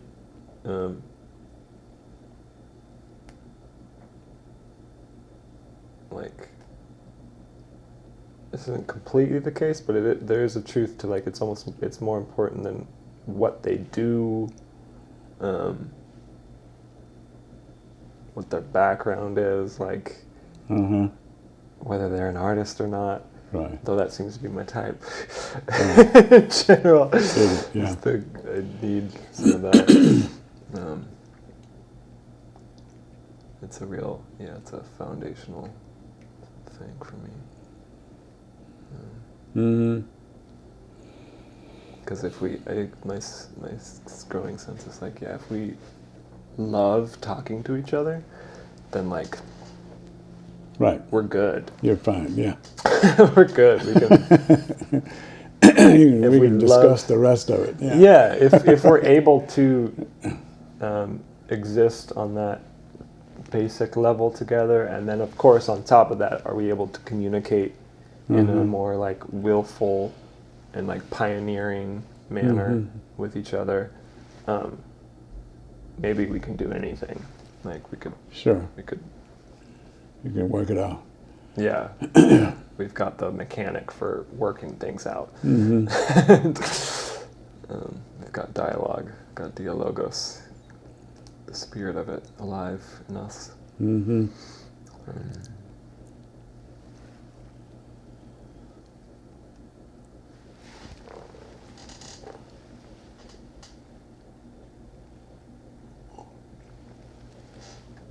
Yeah, so I have no advice.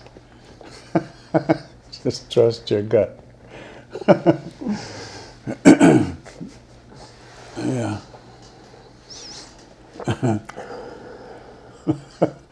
And I mean, offhand I'd say beware of addicts. But that would, and that would be in any sort of addict, not necessarily to a recognized drug. Sure. These days you could be addicted to your phone. It could be any number of things that are available to you. Sure.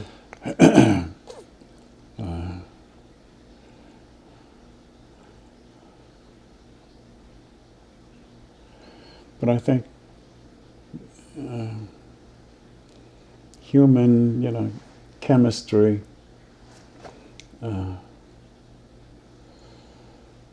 deserves consideration, deserves to be honored. I mean, I don't think it's just random or purposeless. I suppose, there are some that would say it is, huh? Sure. It's in that materialist view. It's right. kind of just like roll of the dice. And kind of a more intellectual, the notions that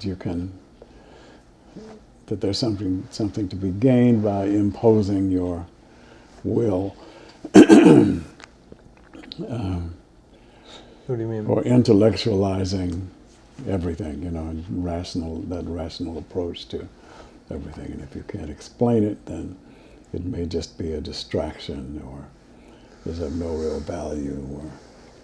Yeah, that's tricky. That's tricky.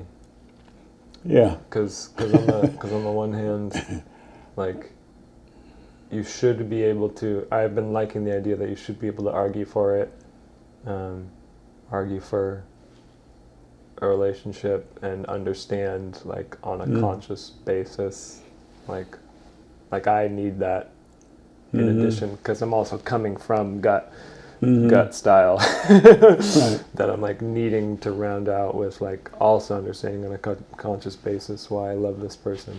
And but there is something perhaps to be said that for like love, if love is going to be, well, if love is more,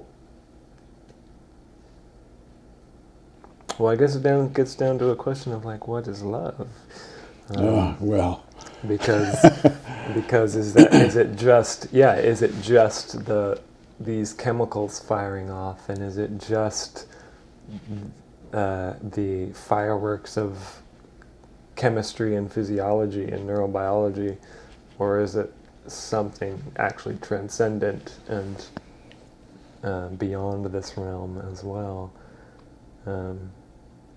Because if it is, which I think it is, it's going to be a bit beyond your rational conception of it, like fundamentally, and that maybe that's the point. In the way that like art is going to be, even something you make yourself, if it's, I think, maybe real, it's going to be more than you knew. Right. More than the sum of its parts. And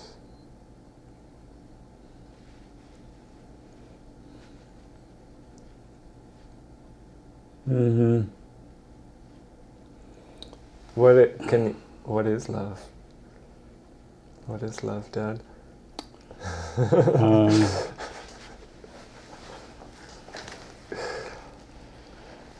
I don't know.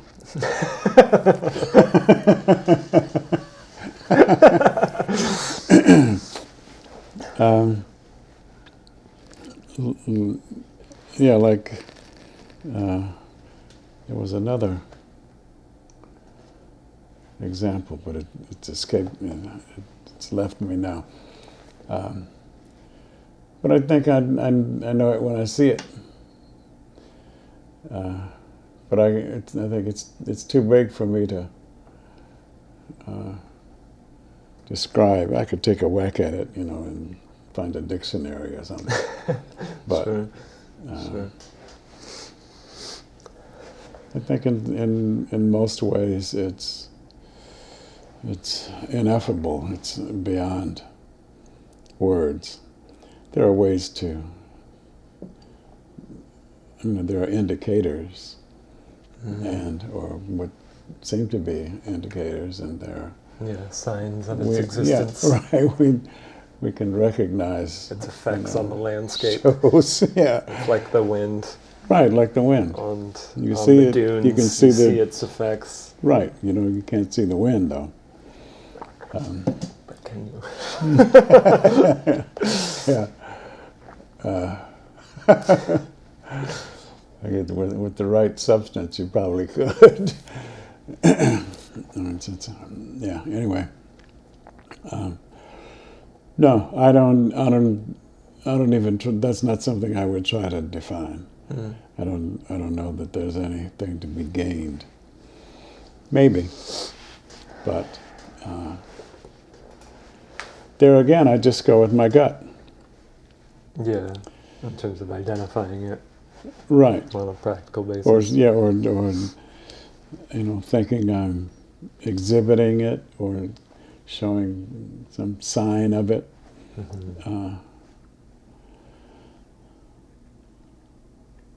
Yeah, I don't know.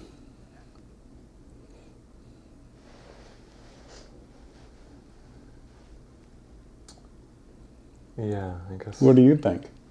Yeah, what is love? If I were to try and answer that question.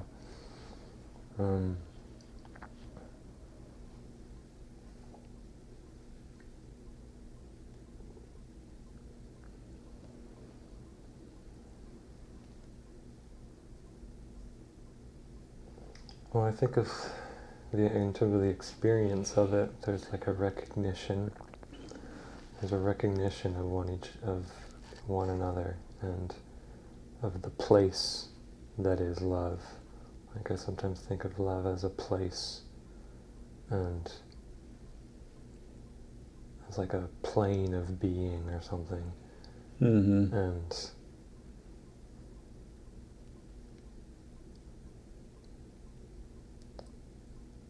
And I recognize it when I'm there. And I know it when I'm there. And there's a way in which it's so unique and particular to the moment or the person. Mm-hmm.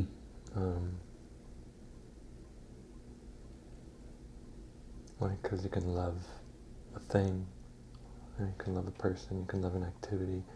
And it's so specific. It's like so specific. And it's also like when you're there and you're in love, like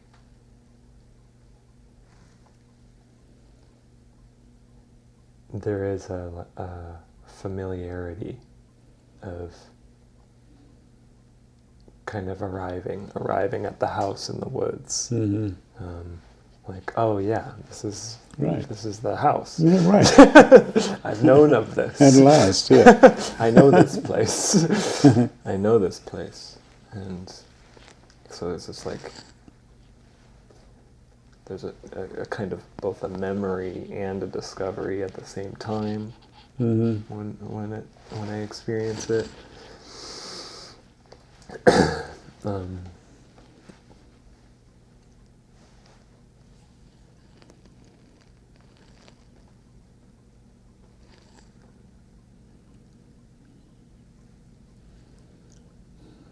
It feels fundamentally in being in love and being in a loving communion with another person, and growing a sense of love, growing love with each other. There's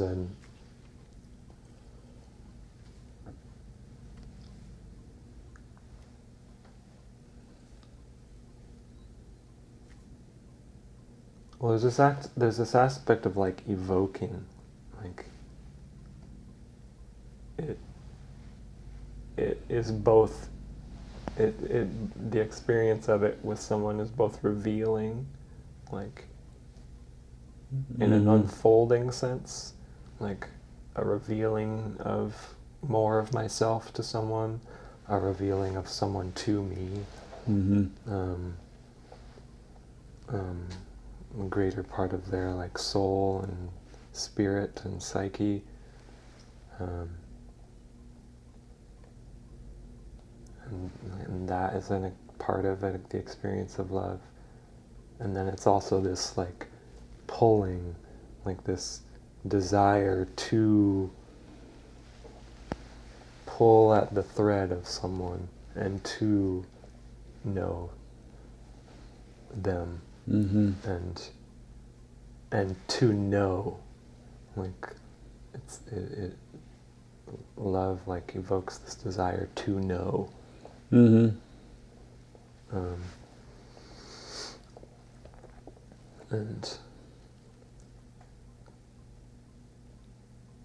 to like penetrate more deeply into someone's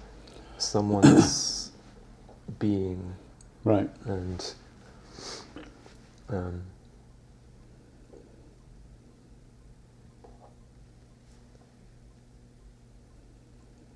then I think of, that just makes me think about curiosity, like the curiosity of love, like, and thinking that like curiosity itself is kind of the like flitting messenger of love, like behind curiosity is like love working like capital L love, Mm-hmm. beckoning you to it.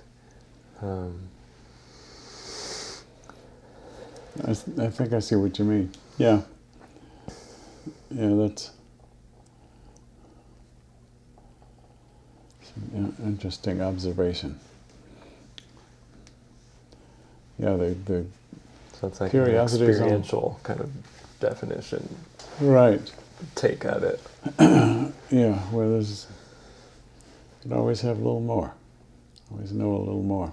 Yeah, and a want to, and a wanting, Yeah. a wanting to, Mm-hmm.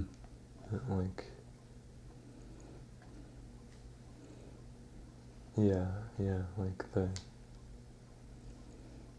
it's like being aware that there's more, and that Right. aware of the unknown, of a person, of a thing, and a wanting and a believing that you could know more, Mm-hmm. and a wanting to. And Yeah, and knowing more is a good thing. It's good for the relationship. mm-hmm. Mm-hmm. Mm-hmm. Makes it more, not so many gaps. Mm-hmm. Yeah, and then that kind of leads me to like the choice involved with love. Like there's this experience of being in it that's been one of the great fuels of my entire life. Experience of being in it, and then there's this choice of love, and the phrase that I've been kind of with is like the will to love, like Mm-hmm. the way in which love is an act of will, an act of choice. Mm-hmm.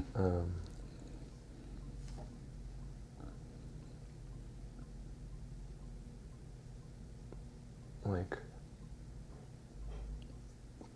Yeah, it's because you can refuse, you can resist, out of fear of something or other.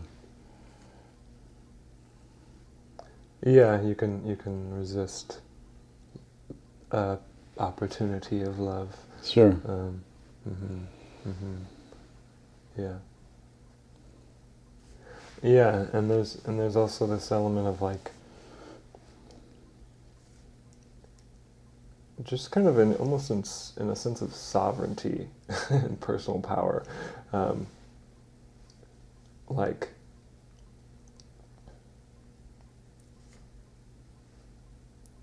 if love were only just an experience that you get there when it happens, Mm-hmm. and not an act of will, then it would be completely out of your control Right. and purely dependent. It would then make love, what's been going on in my mind is like, it would then make love completely dependent upon another person doing something, circumstances being a Right. certain specific way, Right. and it would depend on like exterior conditions being conditional, Mm-hmm. and that doesn't work for unconditional love. Right. It's completely conditional, and neither of you has anything to do with it. Has any influence. Nobody In that involved. world. Yeah, in that world. In that world, and then if neither of you have any influence, then like, Yeah. is there any point? Is there any point? And there's Not no yet, one. There's no. neither of you even. Right. Yeah, and it's really helpful to take it. It's been helpful for me to take it to that extreme because Yeah. it like does. Yeah, as you I hadn't really thought of it quite like that, but like, yeah, neither of you has any Right. say whatsoever, and that just sucks. That's just a stupid story. It's just a stupid world. Right. And I don't think that's the case. And I just don't think that's the case. And I suppose partially that's just staking a certain hypothetical flag. Yeah. but it's also, and that will do.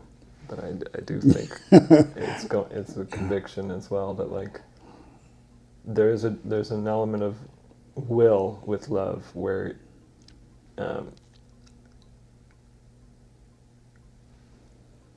where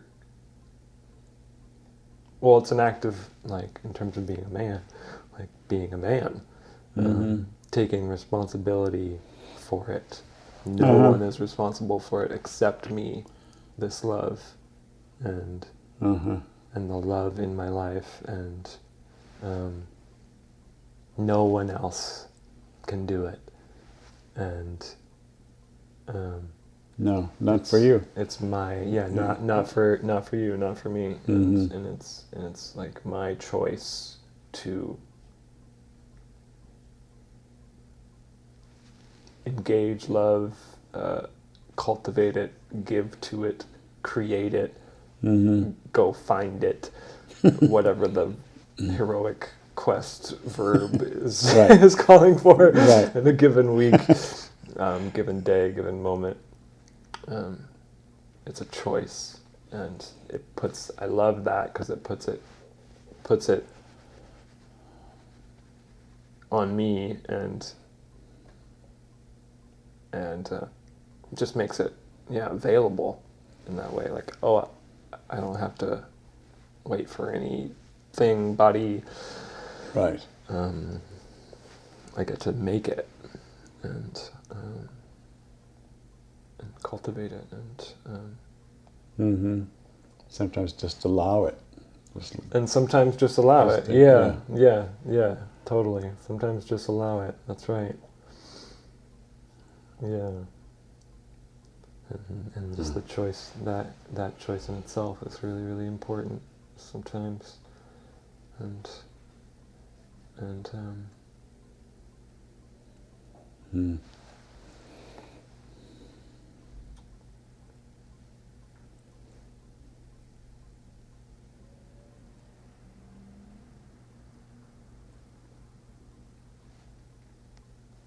yeah, and so for me, that's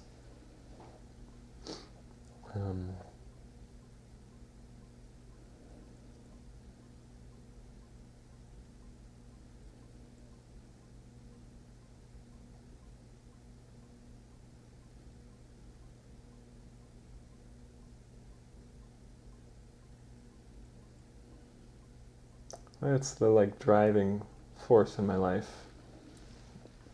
at the moment, is that like idea of the will to love in some ways, and it's the same thing as like putting forth myself.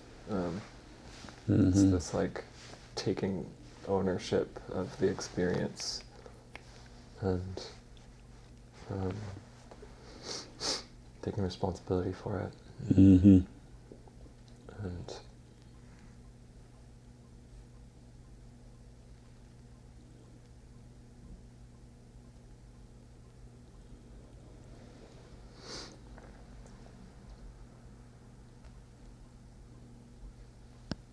yeah, and I think that I'm just thinking of like that in terms of definitions and people, like it being the most real thing. And people say that, and like, being the most real thing, and like, what is that? Like, what does that actually mean? And what does it actually mean? And there's a way in which, if I were to answer that, there's a way in which everything, at least that I do, and I would hypothesize everybody does, is in relation to like love and value, and the desire and need for that, and I would put like the experience of love in, I'm kind of like blending those two as far as value and love. Like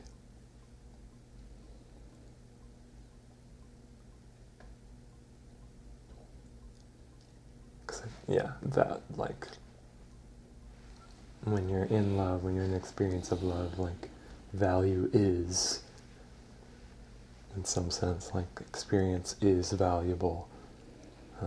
Mm-hmm. You are valuable. Life is valuable. And when something is valuable, you act, you treat it with a sense of love, I would say, Mm-hmm. and how you care for it and tend to it and work on behalf of it. Yeah, because you at least appreciate it for whatever attributes you value. Mm-hmm. Yeah. So it does have that going for it. Yeah. Yeah, yeah, and there is a way in which I do think that, like, and at least my experience is saying, like, yeah, all of existence, all of my life, all moments have some relation to that love and value. And my unending desire for it. And that may look like pain, that may look like, it may look like joy, and, big extremes, but there's always some relation to value and what you want and the mode of being in which love exists. There's always some relation to where you're at. You're always in some relation to it. Mm-hmm. No matter what, is my sense. Right. And in some sense, that makes it the most real thing. Because it's the only thing that you're in relation to all the time. That's the constant. That's Even more than reality, physical reality, even more than right. your parents, like, even more than food. It comes and goes. Yeah, it's fundamentally, I think, I'm thinking that's true. Mm-hmm. It's true. With that kind of definition, and that love and value are the most real things.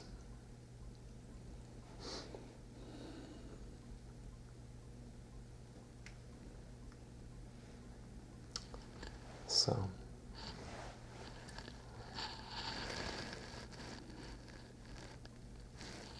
how might I act if I were to keep acting like if that were true?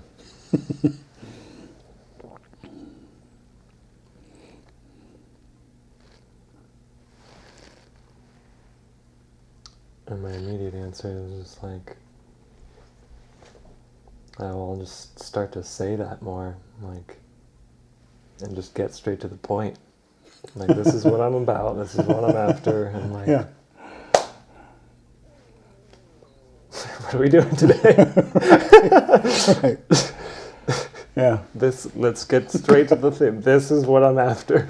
Yeah. Is love and value and and the fulfillment of those, the experience and fulfillment of those things, the expansion of those things. And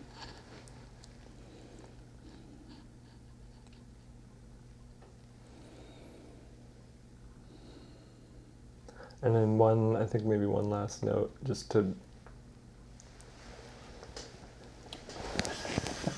tie us back to the very beginning of your story about what you want to do with the cops, and how in this lens, this very rosy lens, I would say that is a kind of an act on behalf of, like, capital L, love, like the love.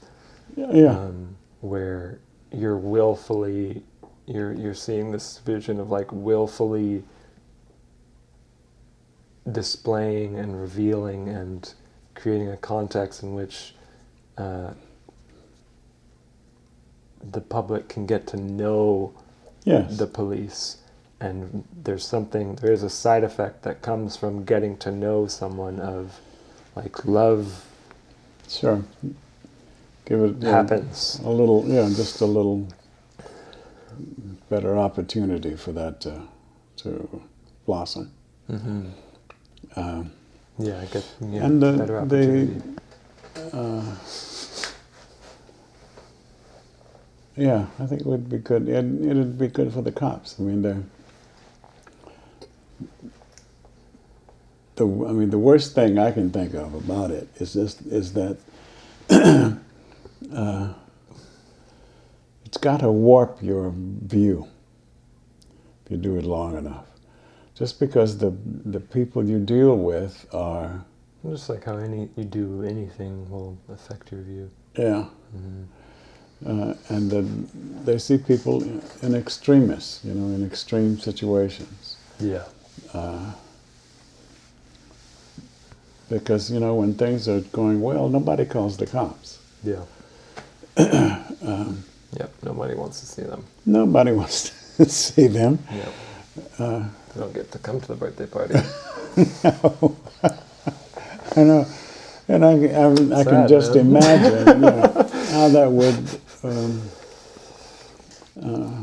would color, your experience, and Totally. you have to haul that around with you all the time, and that's part of what the Red Door Project illuminated, that hostility never really goes away. It's at least a memory, and eventually it gets to be anticipated, and that's no help for anybody.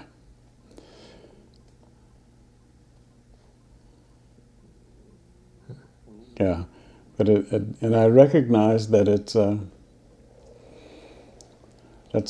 really thinking outside the box for me, and it would be for the cops too, or for the department. Yeah, I've heard of like one similar thing once ever at Brave Coffee, which is now RIP. They had a forum, like come have coffee with cops or something. Right. And that was an interesting thing. But the Red Door Project and the way you talk about it, it sounds like it would be a much more intentional, like curated, therapeutic kind of in its nature, where you're like, no, we're gonna now work on each other, know one another. And I mean the Red Door Project, I guess there are workshops, and then there's the presentation. And at the end of the performance that I saw, one of the Red Door Project principals is a therapist, and then did a Q&A. Kind of a Q&A, and audience participation, and all of which was very good. Yeah, and there are those of us who would like to get it to come to Chico. I bet that'll happen eventually.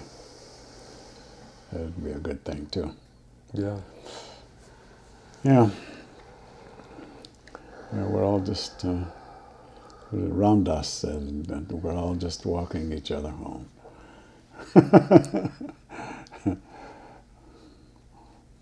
But I don't think it's all that easy for anybody. Even King Charles, he's had his anguish. just like the rest of us. Sure, yeah. Being a king does not Yeah, ain't no snap. free you from existence. Right. The demands of consciousness and love. Yeah. Yeah.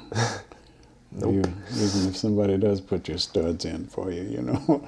Yeah, then you're going to have to deal with hope. why is that happening. Yeah. Is this guy writing a book or what? Yeah. Yeah. It's always something.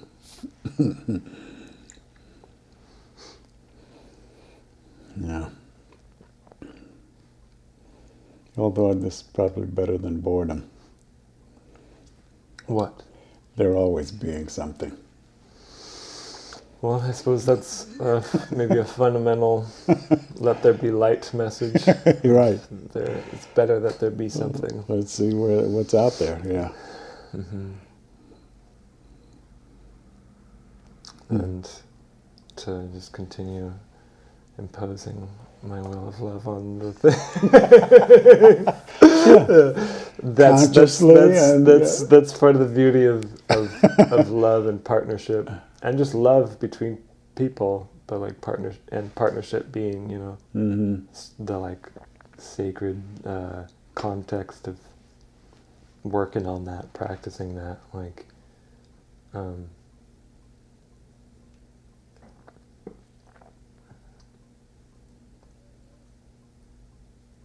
That's part of what you're saying in the relationship. It's like it better in the world that you make together. You're saying it better that there be something, and that's why you put yourself forward. And partner does so, and you make something together. It's like we have this world, like let there be light, and again and again and again and again. That's right. And yeah. And yeah, it's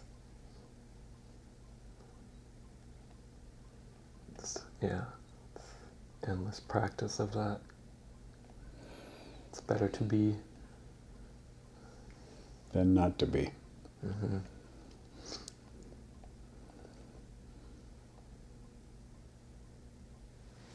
Cool. Love you, Dad. I love you, Dad. Still, after all these years. Yeah, more. Yeah. More. Well, more. Yeah. Paying attention. Yeah. And now and then learning something, which is always good. Yeah, we're both paying more attention, and I think like the activity of the pod is like us. Well, it's an act of will, in the sense of like we're showing up to find out some more. Yeah, and that seems to be pretty fruitful. Yeah, it's been very fruitful for me. It's good. Yeah. I think they're good. I think we're getting better too. I think. I sure hope so. I think so. Yeah, I think so. Okay. Yeah, we are.